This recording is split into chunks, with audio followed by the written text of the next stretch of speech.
की सेवा आपको करनी हो तो 3 तरीके से होती है। एक तो मनसा कर्मणा वाचा, और 3 ही प्रकार से अगर आप सेवा कर पा रही हो तो सोचना प्रभु बिल्कुल प्रसन्न है। अब कभी कभी होता क्या है कि कभी मन से होता है तो कर्म से नहीं होता है, कभी कर्म से होता है तो मन से नहीं, ऐसा होता रहता है। अब मन से भी करे, कर्म से भी करे और वाचा मुंह से भी करे, 3 प्रकार से एक समय आप सेवा कर रही हो तो सबसे उत्तम सेवा है। और नंदरानी में सच कहूं तो आज कन्हैया उनके ही घर में क्यों आए, क्योंकि ये 3 प्रकार से सेवा करती हैं, इसलिए आ गए।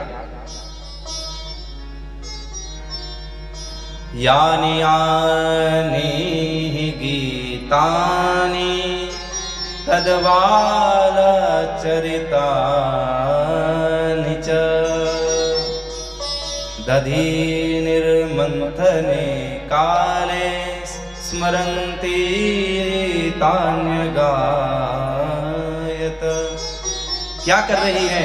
देखो, नौकरानियों की कोई कमी नहीं है नंद बाबा के घर में, फिर भी कन्हैया को जब माखन खाना होता है तो मैया अपने हाथ से निकालती है, स्वयं बिलोती है।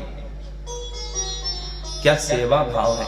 वो कहती कि नहीं और काम करे, पर कन्हैया को तो मैं खुद अपने हाथ से सेवा करूंगी, तो अपने हाथ से करती हैं। और आज माखन बिलो रही हैं, ये तो हाथ से सेवा हो गई कन्हैया के लिए।